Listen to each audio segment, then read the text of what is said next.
Good evening, Grove AMC Theaters. What did you all think of that?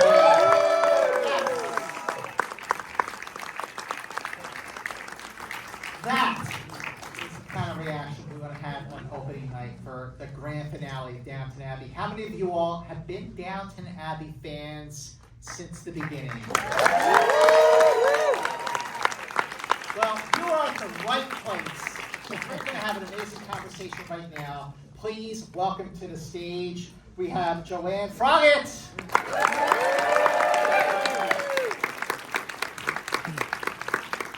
Please welcome Leech.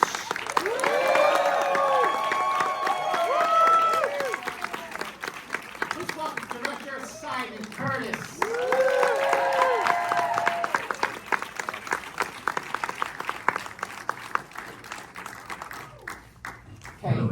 So first of all, big congratulations, not just for the fact that the TV series won 15 Emmys out of a total of 69 nominations,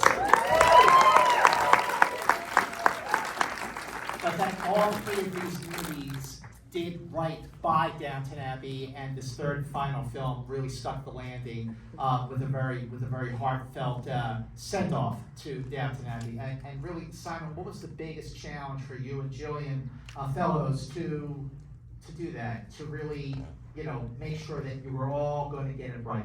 Well, first of all, the biggest challenge was to get everyone to commit to the same dates. Seriously, because they've become a very successful ensemble of actors, deservedly so, and it was very tricky to get everyone together.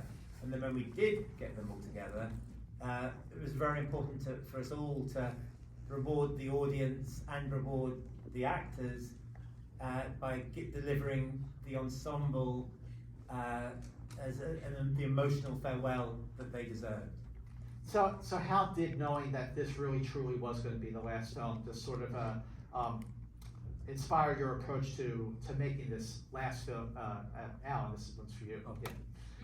I think that from the minute we sat down to do the first read-through, there was that sense of the ending. We knew that it was coming, and this was going to be the last read-through we do as a cast. Then your first day was going to be your last first day. And that kind of, you were just aware it was very poignant the whole way to the end. And then of course we just kept trying to hold on to things. So even as we had our very last scene, we kept going, oh, we'll see you on the press tour. Yeah, I'll see you on the press tour. Yeah. And then this is actually the very last Q&A for Downton. So this is it. This is it, folks. It's incredibly important, and it's been an amazing 15 years. What's it been like for you, Joanne, this reaction that people have been, the reviews have been fantastic. You just had a Q&A like 30 minutes ago. You heard the applause coming into this one. Yeah, you're a better audience. It's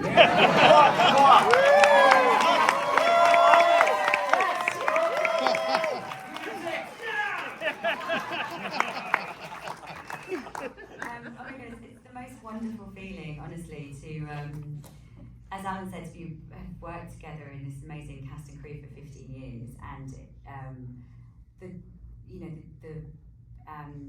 fans and viewers that have come and spoken to us about how much they've loved the show over the years and what it's brought to them, and they've watched it with generations of their family. And I know how I've felt about shows that I've loved and how excited I've been to sit down and watch an episode and how invested I've been in those characters, and it's just so lovely to feel like we've been a small part of that for all the viewers, and I just feel really proud and really grateful that it's it's certainly brought me so much joy in the last 15 years of my life. So hopefully it's brought a bit to a few others as well. Well, Al, what's your take on what the show has meant to people, and the way that audience has really grown, especially since it turned into feature films?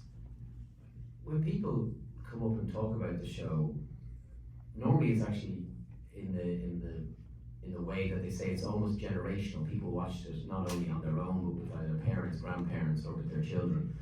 And I think that comes from a sense of what Julian said. He started this story, and he wanted each character to come from a place of good. And that doesn't mean you haven't done bad things, or things haven't gone wrong, you haven't made bad decisions, but ultimately you come back to, the essence of each character is good. And I think in the world that we live in and what's going on, and also a lot of what's out there to watch, it doesn't always have that sense. And I think there's something quite comforting in that. I also think there's a nostalgia for 2010 and 2011 when people first saw the show, when people used to watch TV as a family without the kids on the smartphones and all of that. And it was a very important collective experience for people that has sort of disappeared in our culture. You did make it sound like all the kids were on Telegram.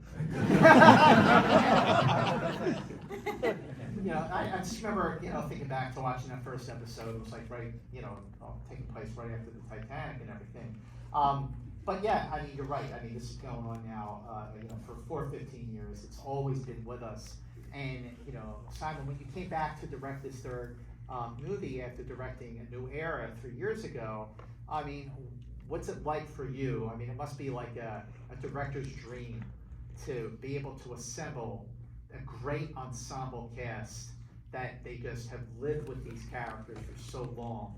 It must make it like easier for you as a director. Definitely. I mean, I'm a director who loves actors, and this is the greatest ensemble, certainly out of the UK, I can think of. And then on top of that, you've got Dominic and Paul and Jolie and Simon Russell Beale. So it was absolute heaven for me.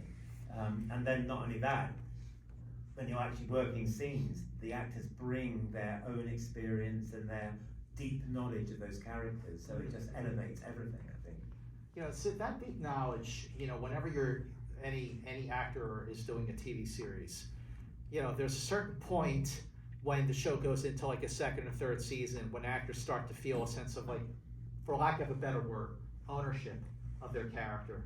At what point during the filming of the show did you start to feel that sense of pride in ownership and sort of maybe being like, coming up with ideas that you would like to do, or being like, would my character really say that kind of thing? I think we all felt that quite early on. I think because of Julian said himself that he would watch the rushes, in that first season, and he'd, and after that first season aired, he obviously watched it many times, and he started over the seasons to write to our strengths as he saw them, and developed storylines as he saw us play them. And it was, it was wonderful to work with Simon on these last two movies. And we were so blessed with so many different great directors. But for series television, your directors are changing every 2 episodes.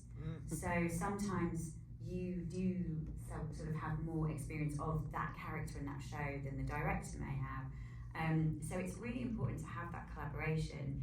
And I've only got eyes really on my character. The director has to have their eyes on the whole show and everything. Their eyes on a lot of different things.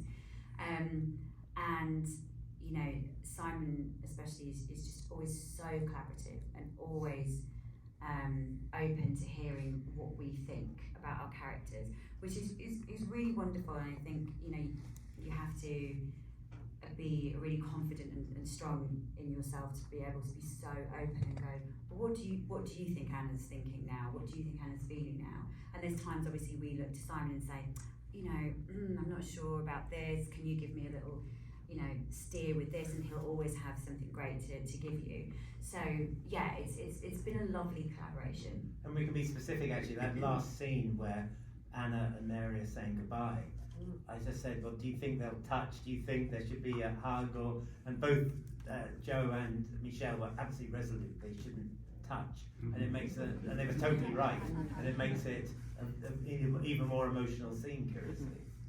But when Tom is in the first few episodes, I mean, it was like you didn't know you were going to be a regular. So when that 3 episodes, yeah. So when that actually started to happen, when did you start to feel like getting like to hit your stride, where you would also feel like Joanne, where like you would feel like you really knew Tom better than even the directors? It's a really interesting question. Because I was always kind of at the whim of Julian's writing, and also of other actors' decisions. I really probably didn't feel I was on steady ground up until season 4 or 5. I'm serious, because you know, when Jess Brown Finney said, who played Sybil, said, I'm not coming back for 4, I was like, oh, that's great. It's probably me gone then, thanks very much. So I didn't think that would happen. And then, you know, you go through storylines, you're like, well, that's probably going to be me gone. That's probably me gone. So I never really, until the movies, but the first movie, I felt but it kind of works because Tom was never on steady ground, you know? True. So it really did. The two of us were terrified. Tom went through the I would say the biggest change from start to where he started to where he ends up here. Yeah, and I think that Julian was an actor before he ever wrote anything, and I think he always has a very strong sensitivity to actors, and as Joanne said, that he can lean into what he sees as a strength, and I think what he saw with Tom was a way for the audience anywhere outside of Great Britain he was the eyes and ears for the audience as well. He was, you know, a lot of people love Tom, I think, because he's seen it for the first time just like they are. So he's sitting there, he just happens to be in the white tie and tails thinking, this is insane. In the same way that a lot of the audience are. But he was the tour guide for a lot of people. So Julian Fellowes, when he wrote Gosford Park, which was directed by the great Robert Altman, that came out 25 years ago. It came out in 2000. He won the Academy Award for screenplay, but as a showrunner and producer for Downton Abbey, what makes him a great actor's producer? Well, I'll just say, since you mentioned Altman, that Julian said that when he got the job on Gosford Park, he studied all the Altman films and learned how to write for the ensemble from those great Altman ensembles. He said that recently, actually. Oh, that's the master, yeah. And actually, and Bob Balaban was at the New York premiere, and he was the man who got Julian the job to write Gosford Park. Wow. Wow. Correct. That's amazing. But what makes I love learning stuff like this. But what makes Julian such a great actor's producer on the show, especially? I think as Alan said, you know, because Julian's been an actor himself, you know, he knows. I think he jokingly said to me in season 1, he used to say, "Oh, now I'm one of the grown-ups, but I used to be one of you." So he's like, he knows both sides, and ultimately, you know, he writes great story. His stories are full of heart, full of humanity, full of love, full of hope, full of grief, full of all the universal, you know, emotions and experiences that we all go through. You can be living in, you know, halfway across the world and in a completely different culture to the British culture, but you will at some point in your life experience love, experience grief, experience loss, experience joy, experience the hierarchy of a system or a workplace that you live in or work in, and basically that's what these characters are doing, and that's the thing that you can really connect with and kind of fall in love with, I think. I also think that Julian writes such specific characters. Hugh Bonnell talks about how when he read the first script, he could cover the name of the character saying the line, and having read it once, he knew exactly going into the second script who was saying what, because the voices were so distinctive. Yeah. So, you know, what's interesting to me is, you know, knowing that this was really, because, you know, you make the other films, it's like maybe this will be the last, maybe not. Kind of have to direct it kind of like it is, just in case. But this time you really knew that this was like really going to be the big send-off. So when you were able to film a scene where you were all together for the last time, like who got the most emotional? It's strange because we all say goodbye to each other about 72 times on this. And I felt when we did the last film, that was the end. Yeah, So no one was more surprised than me when we did another one. I asked you that 3 years ago. We did say goodbye to each other at the end of the series, I think, when we never even knew whether a movie would happen or not. Or even wasn't even a conversation, just the idea was that we had done a show for 6 seasons and it had gone on this incredible journey. That was emotional. And then the end of the first movie, that was emotional. Second movie was like, oh, see ya. And on this one, I mean, Joe doesn't even talk to me anymore. I'm joking. But no, but it's kind of strange because it's only now that it's really hitting home that it is the end and we are done.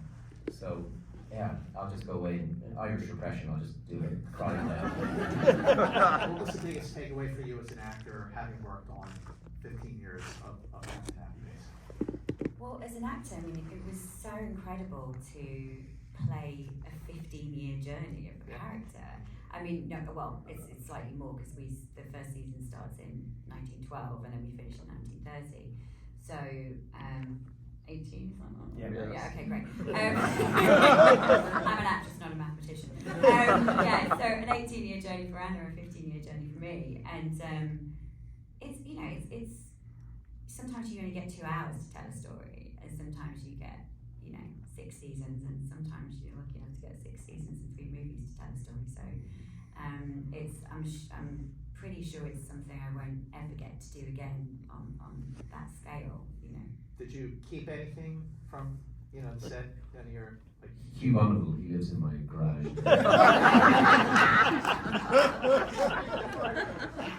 What about you? I mean, Simon, come on, you know, this is a good. No, I didn't take anything, but it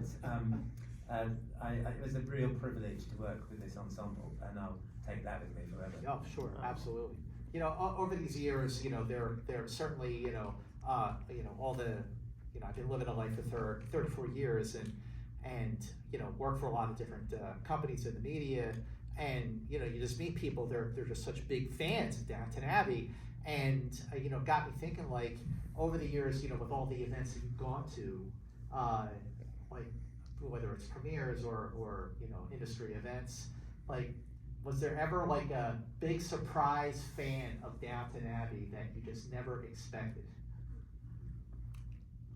You go first. Okay, well, this is a Hugh Bonneville story, but he was at a charity event with Keith Richards, and he was a big Downton fan, and he explained that the whole of the Rolling Stones were big Downton fans, to the point that they were doing a concert in Paris and flew back to watch Downton because it was on in the UK, and it was the episode where Sybil passed away, and they came back on the Monday, which was the next day, and they were just tuning up and getting ready, and Keith walked up to Mick apparently and went, "Did you watch that episode last night?" He's like, "Yeah, shame about that girl." And then they went, "Do-do-do," straight into Starfield, which I think was pretty amazing. Well, she wasn't so much of a surprise, but we had a set visit from the Princess of Wales back when she was the Duchess of Cambridge, and it was a day where it was a working day, so we were filming on set, and Michelle and I were filming scenes in Lady Mary's bedroom, and the rest of the cast were, you must have been there that day, everyone was kind of... No, they kept the Irishman out, actually.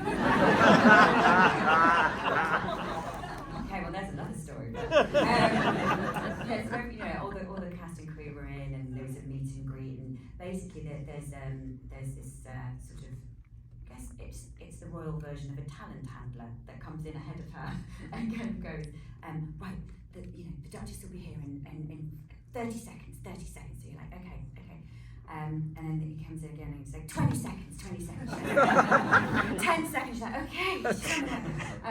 And then you know, our first AD shouted, action. So me and Michelle are starting to do this scene, and we're both facing the door, and there's a piece of track that the camera moves up and down between us, and the Duchess of Cambridge, as she was at the time, walks in, and we're just literally doing a scene, and she's sort of right here, and so we all go a bit kind of, you know, it's a bit awkward. It's not our best work, let's put it like that. And then we get to the end of the scene, and they shout cut, and we go over and say hello and shake hands. And she said, oh, it feels very strange being in Lady Mary's bedroom. And I said, yeah, not many people get to come in Lady Mary's bedroom. And she went, oh my gosh, what have I just said to her? And I just kind of went, just don't say anything else. So, yeah, but she was very nice. She just had a little smirk and moved right on swiftly. You know, after A New Era, and certainly with the grand finale, Simon, what's your observation on just seeing this ensemble work together, elevate each other after they've been together for so long? you know, like how do you just sort of observe that magic that this ensemble has?